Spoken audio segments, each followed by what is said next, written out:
मुझसे बर्दाश्त नहीं होता कि कोई आपके साथ बेईमानी करे। परसों रात को मैं आपकी फैक्ट्री में नाइट शिफ्ट का इंचार्ज था। 8 गाड़ियां आपके फैक्ट्री के गेट से बाहर निकली हैं, मगर उनका कोई रिकॉर्ड नहीं है, ना एंट्री हुई है ना एग्जिट। और इस बात का मुस्तफा साहब को भी पता है।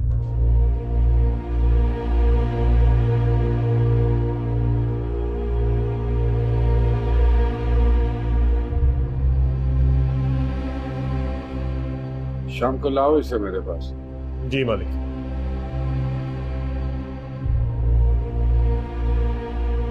इसको समझाओ, अगली बार ऐसे मालिक को पीछे से आवाज दी तो। जी।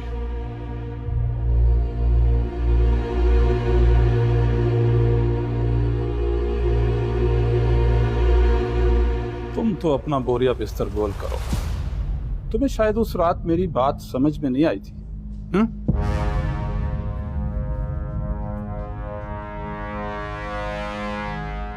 बेड़ा गर्क कर दी ना वही हरकत जैसे मना किया था मैंने तुझे। अब भुगतना है इसको। मैं इस शख्स के साथ बेईमानी नहीं कर सकता जिसने मुझ पर एहसान किया। एहसान खुद को अंजाम के लिए तैयार कर ले। सच साबित करना इतना आसान नहीं है बरीजा। तू अपनी वफादारी कैसे साबित करेगा? तेरे पास कोई सबूत नहीं है। अल्लाह मदद करेगा अपनी।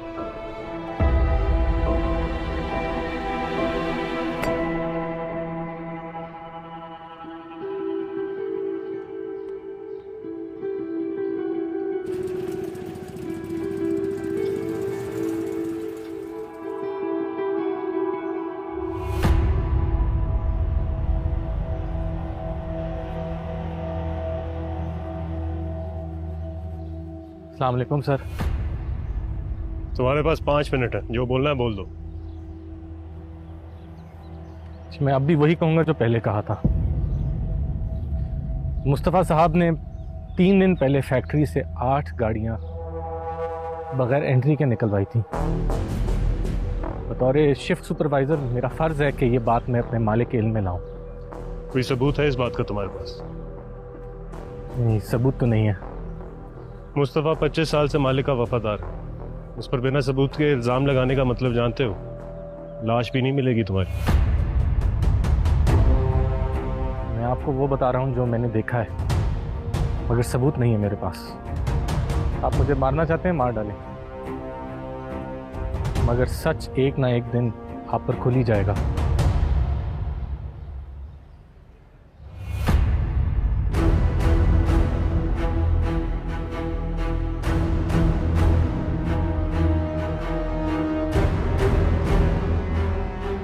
ये क्या कह रहे हैं मुस्तफा? जी मालिक, ये सच बोल रहा है। परसों रात मैंने करवा कर बिना एंट्री के पिछले दरवाजे से निकलवाए थे। इतने एक्सपीरियंस के बावजूद इतना कच्चा काम, शर्माती? जी मालिक, मैं शर्मिंदा हूँ। आइंदा ऐसी गलती नहीं होगी। उसको शाम को घर लेकर आओ।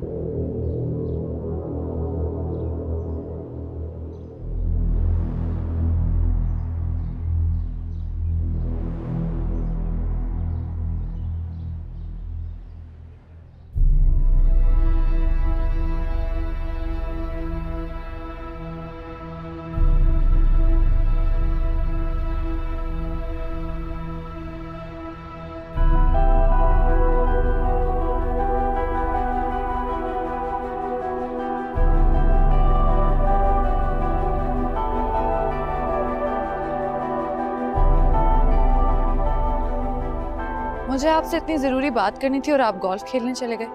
इतनी जरूरी है गोल्फ आपके लिए, मुझसे भी ज्यादा? तुमसे ज्यादा कोई जरूरी चीज हो सकती है मेरे लिए इस दुनिया में? बोलो क्या बात? ये जो आपका जाती गुलाम है ना फिरोज, ये मुझे बिल्कुल पसंद नहीं है। क्यों, खैरियत?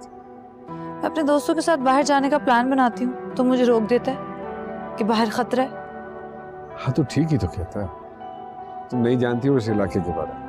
बड़े जालिम हैं यहाँ के लोग, और अगर एक खराश भी आ गई ना तो तुम सोच नहीं सकती जो हमारा असर होगा। ठीक है, फिर कहीं नहीं जाऊंगी मैं, बोर होती रहूंगी इसी घर में।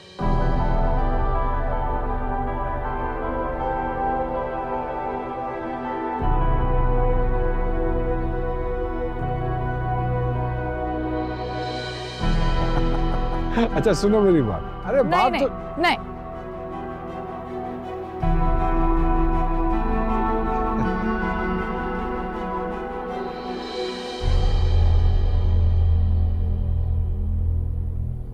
मालिक, मोहब्बत इंसान को बहुत कमजोर बना देती है। किसी से मोहब्बत मत करना, खामखा सारी जिंदगी अपनी ही नजरों में खुद शर्मिंदा होते रहोगे। जी मालिक, कोशिश करूंगा। इस लड़के का क्या करना? अस्सलाम वालेकुम। हाँ, क्या नाम है इसका? परीजाद। परीजाद। बहादुर हो, सच्चे हो, लेकिन अहमक भी हो। और अहमक इंसान को हमेशा उसका सच मरवाता है। इल्जाम लगाने से पहले मुस्तफ़ा के खिलाफ सारे सबूत इकट्ठे कर लेता। फर्ज करो अगर वो ये कह देता कि तुम झूठ बोल रहे हो, तो तुम जानते हो तुम्हारा क्या हशर होता? शायद मार दिया जाता। शायद नहीं, यकीनन। 25 साल पुराना वफादार है हमारा। सिर्फ उसकी गलती इतनी है कि जिस रात उसने लूटिंग करवाई है, उसने ये इत्मीनान नहीं किया कि उस वक्त ड्यूटी पे इंचार्ज कौन, और फिर भी तुम चले आए अधूरा सच लेकर, जो मुकम्मल झूठ से ज्यादा खतरनाक होता है। जी मैं समझ गया, इस सब का आपको पहले से ही इल्म था। क्यों आए हो यहाँ? पैसा कमाने, बड़ा आदमी बनने। दरख्तों पे उगता है, ये लगता है तुम्हें? बड़ा आदमी बनने के लिए, पैसा कमाने के लिए खून बहाना पड़ता है। बहा लोगे? जी सर, बहा लूंगा।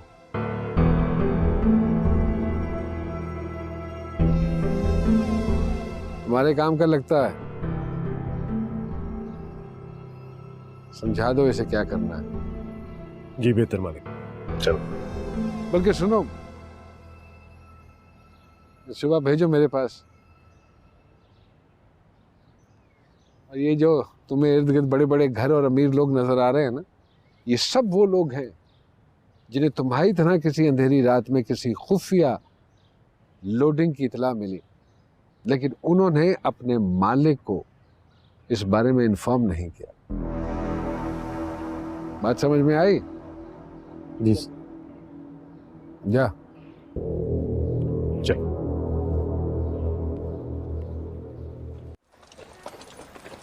क्या देख रहे हो? मैं बिल्कुल ठीक हूँ। ओ भाई, आंखों पे यकीन आ लेने दे कि तू एक पीस में बिल्कुल सही सलामत वहां से वापस आ गया। मैं बिल्कुल ठीक हूँ, उन्होंने मुझे कुछ नहीं कहा। इतनी परेशानी की बात क्या थी वैसे? क्योंकि जो कहानियां मैंने सुन रखी है ना सेठ और सफाक फिरोज के बारे में, वो तो मैंने आज तक तुझे बताई नहीं। जो भी वहां जाता सलामत वापस नहीं आता वहां से। लेकिन एक बात है, अगर सेठ को मुस्तफा की असलियत पहले से ही पता थी तो इसका मतलब है कि सारी गाड़ियां लोड सेठ के हुक्म से हो रही थी। तुम किन कहानियों की बात कर रहे हो? यही कि ये सारी फैक्ट्रियां, ये मिल्स, ये इंपोर्ट और एक्सपोर्ट, ये सब दिखावा है। लोग तो कहते हैं कि सेठ जो है वो अंडरवर्ल्ड का बेताज बादशाह है। इतने खतरनाक आदमी ने मुझे जिंदा जाने कैसे दिया? क्योंकि तू इम्तिहान में पूरा उतरा। मौत सर पर होते हुए भी तुम जमे खड़े रहे और अपनी वफादारी साबित कर दी। देख भाई, सेठ वफादार लोगों को भी हाथ से नहीं जाने देता, क्योंकि पैसे से हर चीज खरीद सकते हैं, वफा नहीं। अब तू आ गया सेठ की नजरों में। मेरी मान तो अभी पहली ट्रेन की टिकट करा और वापस जा। वापस कौन जाए? नहीं, मैं पहले ही अपनी सारी कश्तियां जला कर आया। अब तख्त हो चाहे तख्ता, मुझे फिक्र नहीं। अच्छा, ये बात है। सही है भाई, फिर जो होगा मिलके देख लेंगे। मजा आ रहा है?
एक दिन तुम अपनी पसंद का पियानो खरीदेगा।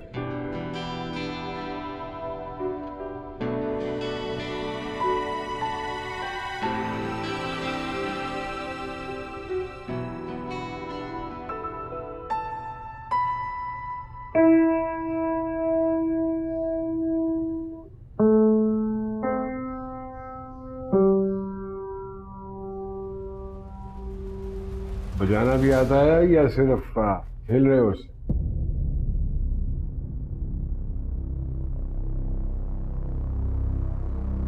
जी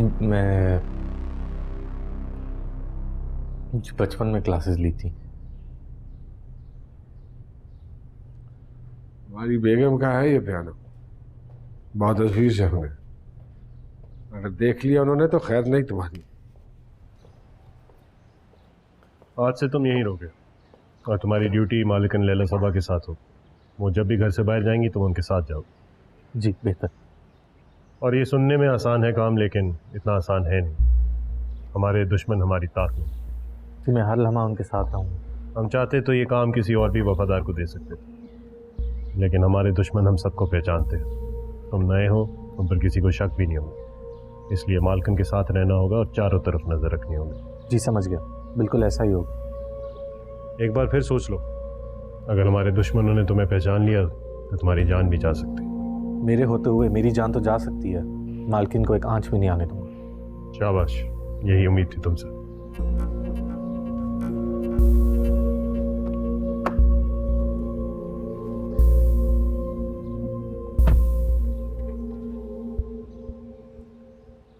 और हाँ सुनो, वो कहाँ जाती हैं, किस किस से मिलती हैं, सारी रिपोर्ट चाहिए है मुझे। और इस बात का इल्म उन्हें नहीं होना चाहिए। जी मालिक।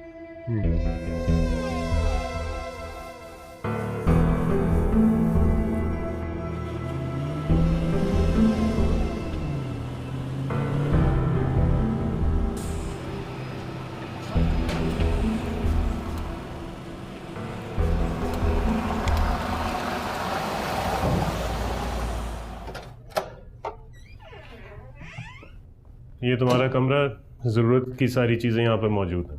शाम को तुम्हारे नए कपड़े तुम्हें पहुँचा दिए जाएंगे। और मेरे कपड़े जानू के फ्लैट में रह गए हैं, मैं मंगवा लूँगा। नहीं, तुम्हें मालिकन के साथ अंदर बाहर जाना है, ढंग के कपड़े पहनोगे और अपने दोस्तों और रिश्तेदारों से जितनी कम मुलाकात हो उतना ही अच्छा। एक और मुलाकात तो जानू से करनी पड़ेगी, वरना वो मज़ीद उलझने पैदा करेगा मेरे जाने के डर से। ठीक है, आज तो चले जाओ, लेकिन उसे अच्छी तरह समझा देना कि आइंदा मुलाकात कम ही होगी। पीछे इंटरकॉम है, उससे तुम्हें इतला कर दी जाएगी मालिकन की मूवमेंट्स की। आधा घंटा पहले गाड़ी के पास ड्राइवर के साथ तैयार होकर खड़े रहना। जी बेहतर।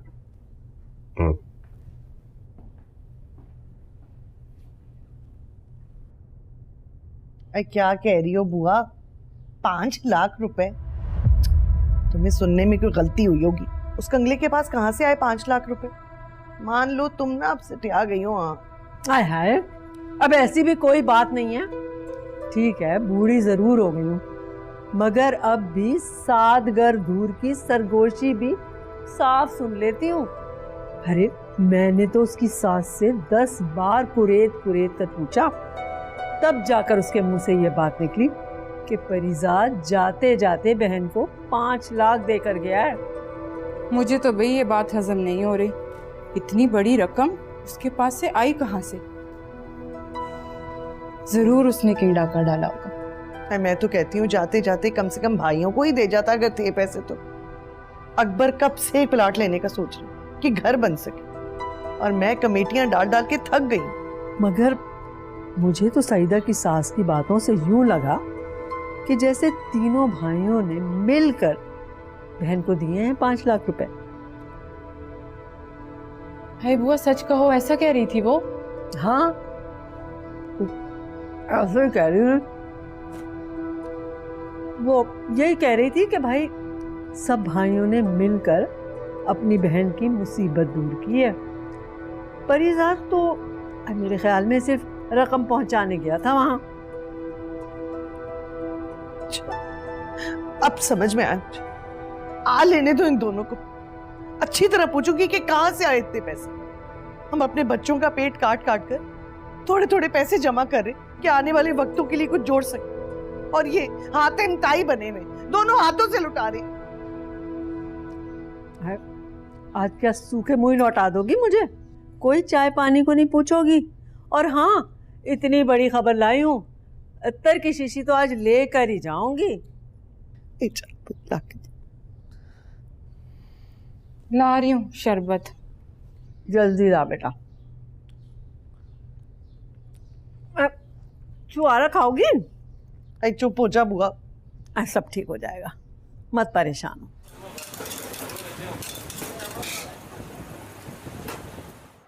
ये कैसी नौकरी है भाई? बंदा दोस्तों से भी ना मिले। मुझे तो पहले ही दिन से दाल में कुछ काला दिखाई दे रहा था। अभी भी वक्त है, सोच ले। शुक्रिया दोस्त। पता है, मैंने कुछ अर्से पहले एक नावल पढ़ा था, गॉडफादर। उसकी एक लाइन मेरे जहन में चिपकी रह गई। कौन सी लाइन? वो कहता है कि दुनिया में हर खुशकिस्मती के पीछे कहीं ना कहीं जुर्म जरूर होता है। यानी इस दुनिया में हम जिन्हें खुशहाल और खुशकिस्मत समझ रहे होते हैं ना, उनकी आसूदगी और खुशहाली ऐसी बैठे बैठे लॉटरी में नहीं मिलती। बकौल बहरोज साहब के खून बहाना पड़ता है, कभी अपना तो कभी दूसरे का। ओ भाई, तेरी बातें सुन के ना मुझे डर लग रहा है। अब तूने फैसला कर ही लिया तो मेरी दुआएं हमेशा तेरे साथ हैं। हालांकि मुझे पता है हम जैसों की दुआएं ना कभी वक्त पर पूरी नहीं होती। अच्छा, आजकल तेरी वो मलका मुमताज नहीं दिख रही, ना ही उसके हाथ के बने वो मजे मजे के खाने बावर्ची खाने में पड़े दिखते हैं। क्या बात है? कहीं अपने शाहजहां को छोड़ तो नहीं दिया? तुमने ही उसकी यादों के ताजमहल को गिरा डाला है। अबे नहीं यार, उसका बाप अड़ी कर रहा है। कह रहा पहले इसके नाम पे मकान प्लाट या कोई घर कर, फिर करूंगा निकाह, वरना भूल जाओ उसे। अबे मैं कहां से लाऊं यार प्लाट? मैं तो बड़ी मुश्किल से इस घर की किस्तें दे रहा हूं। इसलिए उसने आजकल उसके घर से निकलने पर पाबंदी लगाई हुई। फिक्र मत करो, जब मेरे पास बहुत ज्यादा पैसा आएगा ना, पहला काम यही करूंगा। बस तब तक अपनी मुमताज के बाप को ताजमहल के ख्वाब दिखाते रहना। फिलहाल तो तेरी लग गई है नौकरी। चाय और पराठे के पैसे दे दे पहले। दे दूंगा, दे दूंगा। वैसे मुमताज की और मेरी जोड़ी अच्छी है ना? छोड़ना नहीं। शाहजहां कहती है मुझे। जानू कहती है तुझे। अच्छा, अरे तुम्हारा दिमाग तो खराब नहीं हो गया? अगर हमारे पास 5 लाख रुपए होते तो हम अपना कारोबार ना कर रहे होते। और वैसे भी आजकल धंधे में बड़ी कड़की चल रही है। यही तो मैं सोच रही थी कि इतना बड़ा फैसला आखिर मुझसे पूछे बगैर आपने कैसे कर लिया? अरे फैसला करना या ना करना तो तब होता ना जब हमारी जेब में पैसे होते। परीजाद के पास इतने पैसे कहां से? कहीं उसने जाते जाते इस मकान का सौदा तो नहीं कर दिया? क्या दिमाग पागलों जैसी बातें कर रही हो? क्या बकवास कर रही हो तुम? मकान के सौदे ऐसे ही हो जाते हैं।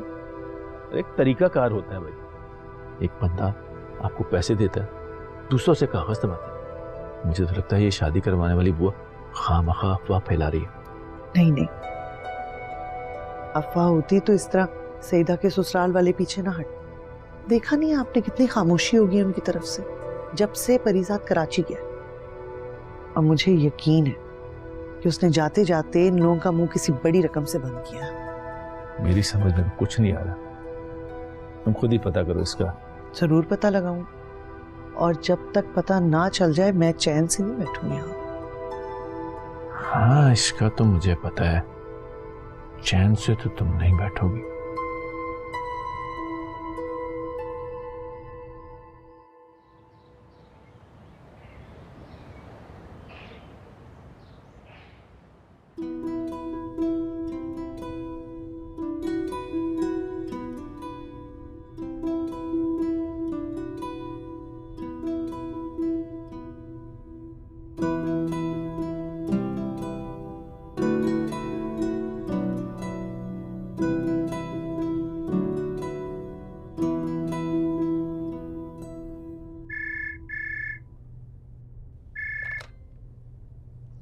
जी साहब, जी मैं रेडी हूँ, जी मैं आया। ओके। हाँ हाँ हाँ, बस निकल रही हूँ। आई एम सो सॉरी, थोड़ा सा ही लेट हुई हूँ। अच्छा, जस्ट गिव मी 15 मिनट्स, बस गाड़ी में बैठ रही हूँ।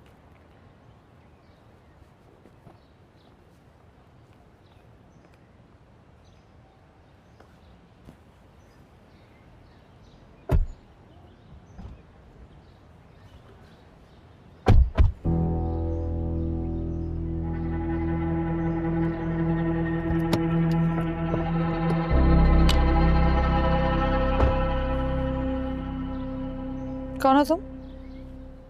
फरीजाद, मेरी ड्यूटी आपके साथ लगाई है। व्हाट? किसने लगाई है तुम्हारी ये ड्यूटी? बहरोज साहब ने। उन्होंने कहा है जब भी आप घर से निकलेंगी मैं आपके साथ जाऊंगा। तुम मेरे साथ मेरी गाड़ी में जाओगे? जी साहब का हुक्म है।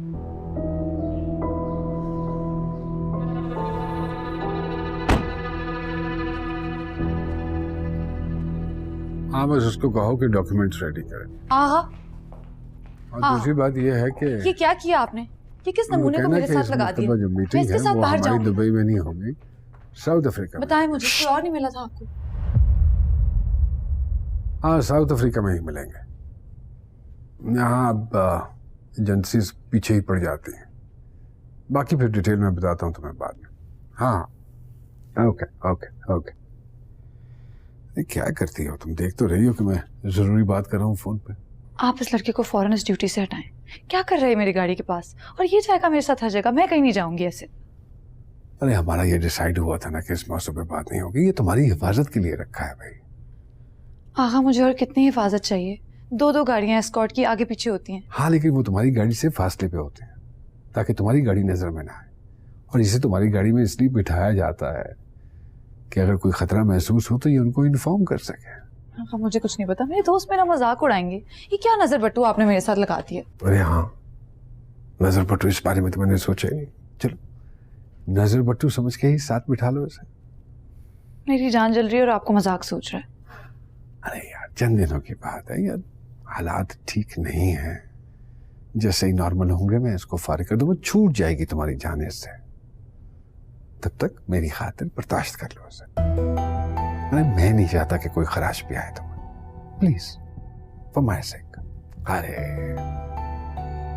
मेरी खातिर थोड़ा सा बर्दाश्त कर लो।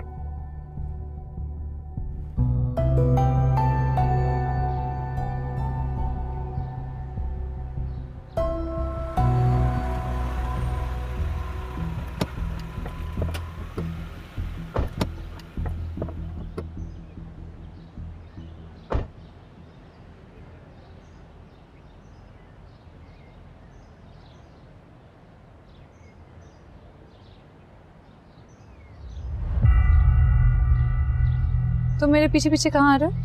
वो मालिक का हुक्म है कि मैं आपके साथ ही रहूं। तुम मेरे पीछे नहीं आओगे।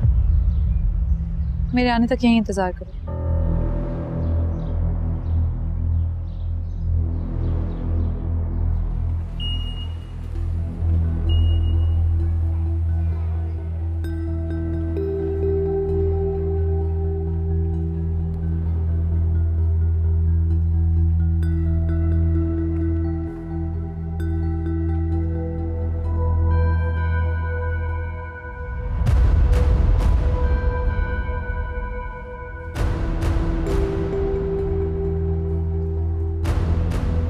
तुमने सुना नहीं मैंने क्या कहा? मैडम मैं मजबूर हूँ। आप बहरोज साहब से इस सिलसिले में बात कर लें, वो हुक्म करेंगे मैं फौरन पलट लूंगा।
तुम्हारी मालिकन लैला सबा के साथ कोई बहस हुई?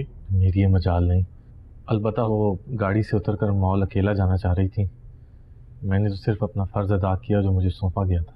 तुम्हें बहुत एहतियात से चलना होगा परिजात, ये ड्यूटी नहीं दोधारी तलवार है। छोटी मालिकन मालिक को बहुत अजीज है, वो उनके चेहरे पे गुस्से या गम की एक शिकन भी नहीं बर्दाश्त कर सकता। ध्यान रहे दरमियान में कहीं तुम ना मारे जाओ। जी मैं आइंदा मज़ीद एहतियात करूँगा। हो सकता है मालिक तुमसे पूछेंगे ये सब क्या माजरा था, तब भी तुम्हारा जवाब यही होना चाहिए कि तुम बहुत मोहतात रहोगे और आइंदा ये गलती नहीं दोहराओगे। जी।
नाराज हो अभी तक?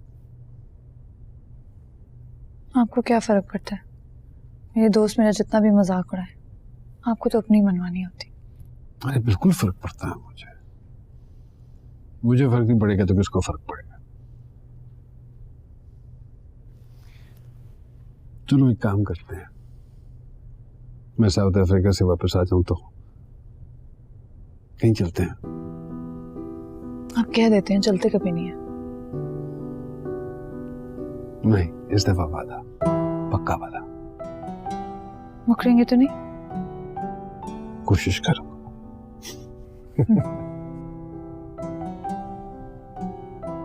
मैं चेंज करके आया। जी।